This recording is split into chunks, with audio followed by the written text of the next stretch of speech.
हरे कृष्णा। आप सभी को मोक्षदा एकादशी की और गीता जयंती की बहुत सारी शुभकामनाएं। भगवान श्री कृष्ण की विशेष कृपा आप और आपके परिवार पर सदैव बनी रहे, यही प्रार्थना करते हैं। मोक्षदा एकादशी अपने नाम के अनुसार ही सर्वोच्च आध्यात्मिक मोक्ष प्रदान करने वाली एकादशी है और आज ही के दिन भगवान श्री कृष्ण ने अर्जुन को कुरुक्षेत्र की युद्ध भूमि पर एक दिव्य ज्ञान प्रदान किया था, जिसे हम भगवद गीता के नाम से जानते हैं। आज गीता जयंती है और आज के दिन भगवद गीता का पठन करना और भगवद गीता का दान देना, भगवद गीता वितरित करना, ये सबसे बड़ा पुण्य का कार्य है। आज के दिन भगवद गीता का दिव्य उपदेश जन जन तक पहुंचाना चाहिए और आज गीता जयंती के विशेष अवसर पर हम आपके लिए एक सुवर्ण अवसर लेकर आए हैं और वो क्या है वो आपको हम बताएंगे इस वीडियो के अंत में। तो चलिए सबसे पहले हम आज मोक्षदा एकादशी की इस पौराणिक कथा का श्रवण करते हैं और उसके बाद हम उस सुवर्ण अवसर के बारे में बात करेंगे। आइए आज की मोक्षदा एकादशी व्रत कथा आरंभ करते हैं। एक समय युधिष्ठिर महाराज ने भगवान श्री कृष्ण से पूछा, हे मेरे प्रिय कृष्ण, मार्गशीर्ष मास के शुक्ल पक्ष में आने वाली एकादशी का नाम क्या है और कृपया मुझे इस एकादशी व्रत के पालन की योग्य विधि भी बताइए। भगवान श्री कृष्ण ने उत्तर दिया, हे नृपश्रेष्ठ, ये एकादशी जीवों के समस्त पाप कर्मों के फलों का नाश करती है। अगर कोई तुलसी मंजरी से भगवान की उपासना करता है तो भगवान अत्यंत प्रसन्न हो जाते हैं। उसी प्रकार ये एकादशी भी उसके पालनकर्ता को सर्वोच्च मोक्ष, सर्वोच्च साध्य प्रदान करती है। अब एक पौराणिक इतिहास सुनिए जो इसी मोक्षदा एकादशी से जुड़ा हुआ है। वैखानस नाम के एक राजा थे जो चंपक नगरी के शासक थे। वे अपनी प्रजा के प्रति स्नेहशील थे और उन्हें अपनी संतान की भांति पालन पोषण किया करते थे। राजा की राजधानी में अनेक विद्वान और ब्राह्मण थे जो कि चारों वेदों में पारंगत हुआ करते थे। अब एक समय क्या हुआ कि एक रात्रि में राजा ने एक दुस्वप्न देखा। उन्होंने देखा कि उनके पिता नरक में कष्ट भोग रहे थे।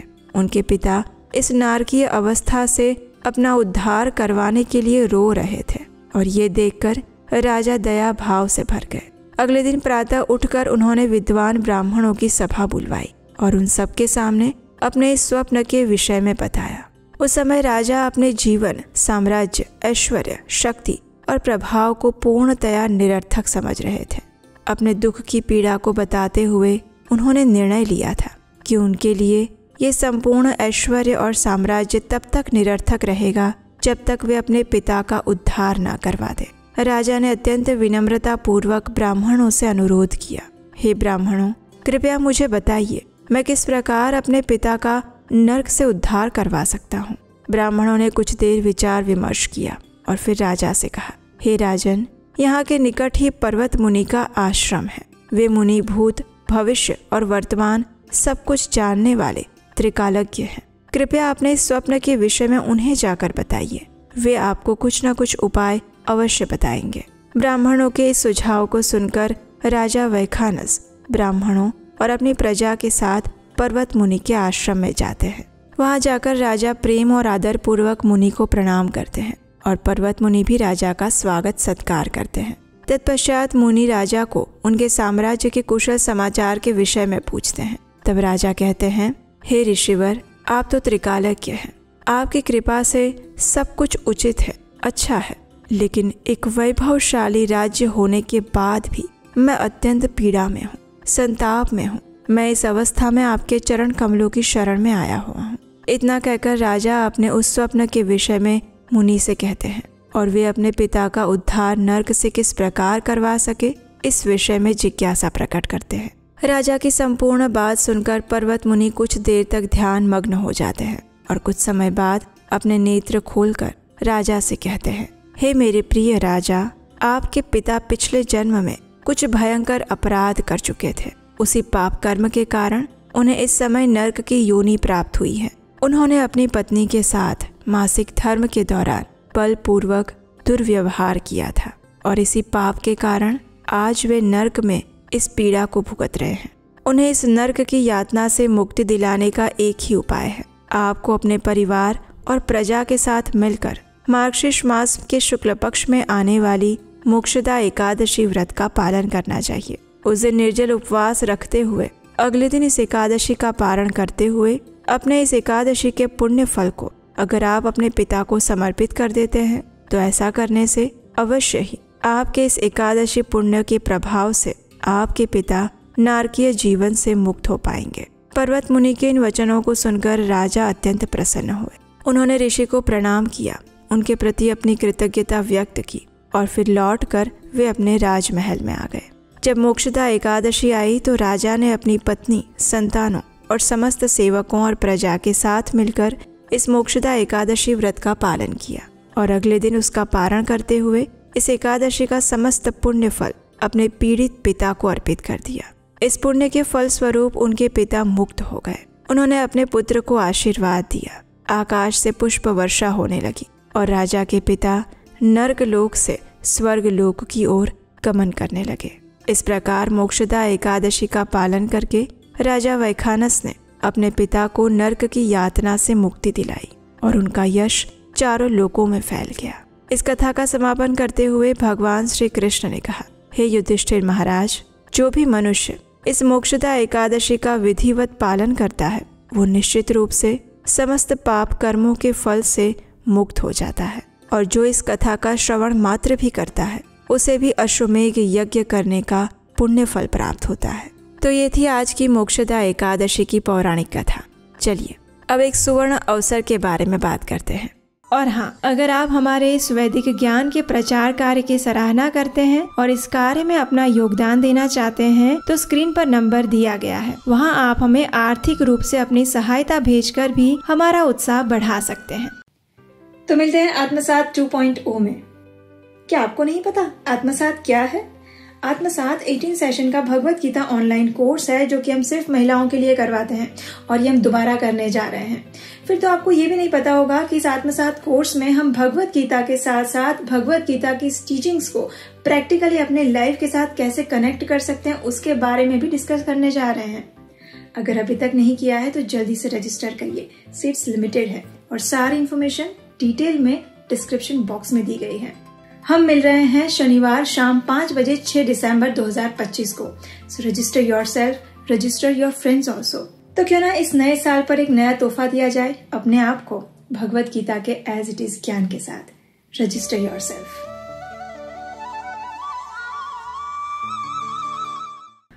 मातेव सर्वबालानां औषधं रोगिणाम् इव रक्षार्थ सर्वलोकानां निमित्तय एकादशी तिथि। अर्थात शिशु वृंद की रक्षा के लिए अपनी जननी के समान, रोगियों के उद्धार हेतु औषधि के समान और सभी लोगों की रक्षा के लिए एकादशी तिथि प्रकट हुई है। हमारे वेदों में वर्णित सभी व्रत और उपवास जिसका पालन मनुष्य परम उच्च आध्यात्मिक गति प्राप्त करने के लिए करता है, उन सभी में एकादशी व्रत को सर्वश्रेष्ठ माना गया है। ये ऐसा व्रत है जिसका पालन न सिर्फ भगवान श्री हरि को प्रसन्न करता है अपितु वह मनुष्य को पूर्व जन्म के सभी पाप कर्मों से मुक्त करने के सर्वोच्च गति प्रदान करता है। उसका पालन करने से मनुष्य को अन्य सभी व्रतों का फल अपने आप ही मिल जाता है। ऐसे ही भगवान श्री नारायण की परम वल्लभा एकादशी यानी मार्गशीर्ष मास के शुक्ल पक्ष में आने वाली मोक्षदा एकादशी। भगवान श्री कृष्ण भगवत गीता में कहते हैं, मासा नाम मार्गशीर्षो अहम, यानी महीनों में मैं मार्गशीर्ष हूँ। ये मास भगवान श्री कृष्ण को अत्यंत प्रिय और उनकी प्राप्ति कराने वाला है और इस विशेष मास में आने वाली मोक्षदा एकादशी भी अत्यंत विशेष है। जो भी व्यक्ति इस एकादशी पर उपवास का पालन करने का संकल्प लेते हैं और स्वयं को अन्न इत्यादि से दूर रखकर भगवान श्री हरि के समीप रखते हैं, उन्हें अश्वमेघ यज्ञ का फल प्राप्त होता है।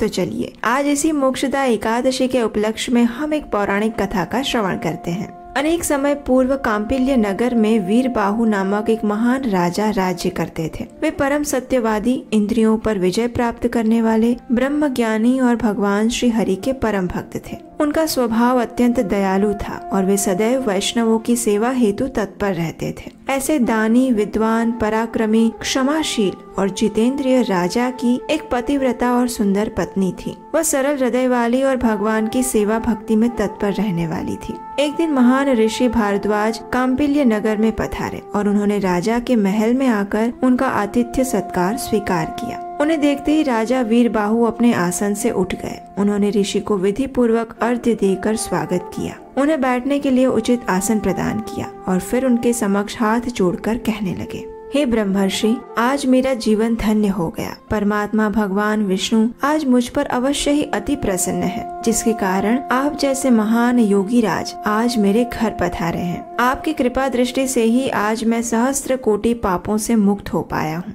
राजा के ऐसे मधुर वचन सुनकर ऋषि भारद्वाज ने उन्हें कहा, हे राजन, आप भगवान विष्णु के भक्त हैं। उत्तम प्रजाओं से युक्त वह धरती धन्य है जिसकी तुम रक्षा करते हो। जहाँ का राजा भगवान विष्णु का भक्त ना हो, उस राज्य में निवास नहीं करना चाहिए। जंगल और तीर्थ में निवास करना अच्छा है, लेकिन वैष्णवहीन राज्य में रहना कदापि श्रेयस्कर नहीं है। हे राजन, जिस प्रकार मंत्रहीन आहुति, मरे हुए बछड़े वाली गाय का दूध, दशमी विद्या एकादशी, लंबे केश रखने वाली विधवा और स्नान के बिना व्रत, ये सभी श्रेष्ठ नहीं माने जाते, उसी प्रकार बिना वैष्णव का राज्य भी अच्छा नहीं माना जाता। आप स्वयं भगवान विष्णु का भजन करने में तत्पर रहते हैं। आज आपके दर्शन करके मेरी दृष्टि भी धन्य हो गई। हे राजन, तुम्हारा कल्याण हो, तुम सुखी रहो। अब मैं यहाँ से प्रस्थान करूँगा। जब ऋषि ने इस प्रकार राजा को आशीर्वचन कहे तो राजा की पत्नी महारानी कांतिमती भी वहाँ उपस्थित हुई। उन्होंने ऋषि भारद्वाज को प्रणाम किया और उन्हें भी आशीर्वाद देते हुए ऋषि ने कहा, हे देवी, आप सदा सौभाग्यवती और पतिव्रता रहें। भगवान विष्णु में आपकी अविचल भक्ति सदा बनी रहे। उसके बाद राजा वीरबाहु ने ऋषि से विनम्रता पूर्वक प्रश्न करते हुए कहा, हे मुनिश्रेष्ठ, मैंने पूर्व जन्म में ऐसा कौन सा पुण्य कर्म किया था जिससे मुझे ऐसा निष्कंटक राज्य, गुणवान पुत्र, मुझ में मन लगाए रखने वाली परम सुंदरी और भगवत भक्त पत्नी इत्यादि की प्राप्ति हुई है? हे मुने, कृपया हमें ये बताएं कि मैं पूर्व जन्म में कौन था और मेरी पत्नी क्या थी। राजा के प्रश्न सुनकर ऋषि भारद्वाज कहते हैं, हे राजन, पूर्व जन्म में तुम एक जीव हिंसा परायण शूद्र थे। नास्तिक, दुराचारी, परस्त्रीगामी, कृतज्ञ और उद्दंड, आप सदैव अनैतिक कार्यों में लिप्त रहते थे और आपकी ये पत्नी उस जन्म में भी तुम्हारी ही पत्नी थी। उसने पूर्व जन्म में आपके इन सभी दुर्गुणों के साथ आपका स्वीकार किया था। उस स्त्री ने अपने मन, वचन और कर्म से तुम्हारे सिवा किसी और का सेवन कभी नहीं किया था। आपके पाप कर्मों के कारण आपके संपूर्ण परिवार, मित्रों और भाई बंधुओं ने भी आपका त्याग कर दिया था। आपकी संपूर्ण धन संपत्ति नष्ट हो चुकी थी, लेकिन इन सब के बावजूद भी आपकी इस पत्नी ने कभी भी आपका साथ नहीं छोड़ा। धनहीन हो जाने के बाद भी आपकी भोग की इच्छा वैसे ही बनी रही। जब हर प्रकार से आपके जीवन में अनर्थ होता रहा तो आप दिशा शून्य होकर अपनी पत्नी के साथ निर्जन जंगल में रहने चले गए। वहाँ भी आप अनेक प्रकार के जीवों को मारकर अपना जीवन निर्वाह करते थे और इस प्रकार अनेक वर्ष बीत गए। अब एक दिन ऐसा हुआ कि एक महामुनि ब्राह्मण राह भटकते हुए उस निर्जन वन में आ पहुँचे। वे श्रेष्ठ ब्राह्मण थे और उनका नाम देव शर्मा था। वे भूख और प्यास से व्याकुल होकर दोपहर के समय वन में गिर पड़े। जैसे ही तुमने देखा तो तुम्हारे मन में उनके प्रति करुणा का भाव उत्पन्न हुआ। वे ब्राह्मण वृद्ध थे और तुमसे अपरिचित थे, फिर भी तुमने उनका हाथ पकड़कर उठाया और उन्हें अपने घर ले गए। जब ब्राह्मण को थोड़ी चेतना आई तो उन्होंने नजदीक के सरोवर से जल पिया और फिर वृक्ष की छाया में जाकर बैठ गए। वहाँ उन्होंने विधि पूर्वक देवताओं और पितरों का तर्पण करके भगवान विष्णु की पूजा की और शीतल जल पिया। जब वे ब्राह्मण देव वृक्ष की छाया में विश्राम कर रहे थे तब उस शूद्र ने वहां आकर अपनी पत्नी के साथ उन्हें साष्टांग प्रणाम किया। उस शूद्र की पत्नी भी अपने साथ ताजे, स्वादिष्ट और रसीले फल लेकर आई थी। उन दोनों ने वे फल ब्राह्मण को अर्पित किए तो ब्राह्मण कहने लगे, हे वत्स, मैं तुम्हें नहीं जानता। पहले तुम अपने कुल और जाति का परिचय दो, क्योंकि बिना जाने ब्राह्मण के यहाँ भी भोजन नहीं करना चाहिए। इसके उत्तर में उस शूद्र पुरुष ने कहा, हे ब्राह्मण देव, मैं एक शूद्र हूँ और मेरे दुष्ट पाप कर्मों के कारण मेरे परिवार और बंधु बांधवों ने मुझे त्याग दिया है। आज आपके दर्शन से मेरे समस्त पाप नष्ट हो गए। हे ब्राह्मण देव, आप कौन है और कहाँ से इस निर्जन वन में आ गए? तो ब्राह्मण ने कहा, हे पुत्र, मेरा नाम देव शर्मा है। जाति से मैं ब्राह्मण हूँ और मैं प्रयाग जाना चाहता हूँ। अपरिचित मार्ग से आने के कारण मैं इस वन में मार्ग भूल गया था। आज तुमने मुझे जीवन दान दिया है, मैं किस प्रकार तुम्हारी सहायता कर सकता हूँ? इसके उत्तर में उस शूद्र ने कहा, हे विप्रवर, राजा भीम से सुरक्षित विदर्भ नगरी मेरा निवास स्थान है। मैं महाराष्ट्र प्रांत का रहने वाला हूँ। मैंने अपने जीवन काल में अनेक पाप कर्म किए हैं। प्रतिदिन जीव हिंसा करके मैं इस समय अपनी स्त्री के साथ यहाँ रह रहा हूँ। हे द्विज श्रेष्ठ, न जाने मेरे किस पुण्य के प्रभाव से आज मुझे आपका दर्शन हुआ है। आप कृपा करके मुझे ऐसा उपदेश या व्रत बताएं जिसके प्रभाव से मुझे अपनी पत्नी के साथ कभी भी यमराज का दर्शन ना करना पड़े। मैं अब भगवान विष्णु को छोड़कर और कुछ नहीं चाहता। ये सुनकर ब्राह्मण ने कहा, हे शूद्र, अचानक ही तुम्हारे मन में भगवान श्री विष्णु के प्रति ये जो भक्ति उत्पन्न हुई है, उसी से बिना व्रत के तुम्हारे सभी पाप कर्म नष्ट हो चुके हैं। फिर भी मैं तुम्हें मार्गशीर्ष मास के शुक्ल पक्ष में आने वाली एकादशी के विषय में बताता हूँ। इस मोक्षदा एकादशी का पालन करके तुम समस्त पाप कर्म से मुक्त हो जाओगे। ऋषि भारद्वाज ने अपनी इस बात पर विराम देते हुए राजा वीर बाहु से कहा कि इस प्रकार ब्राह्मण के आदेश पर आपके द्वारा पूर्व जन्म में किए हुए पुण्य कर्म के कारण ही तुम्हें ये सुख समृद्धि और संपत्ति प्राप्त हुई है। तो ये थी आज की मोक्षदा एकादशी विशेष कथा। मोक्षदा एकादशी वही विशेष दिन है जब भगवान की दिव्य वाणी भगवत गीता का प्रादुर्भाव हुआ था। भगवान श्री कृष्ण ने अपने सखा अर्जुन को कुरुक्षेत्र के युद्ध क्षेत्र में इस दिव्य ज्ञान को मानव समाज के हित हेतु प्रदान किया था। इसलिए इस दिन को गीता जयंती के नाम से भी जाना जाता है।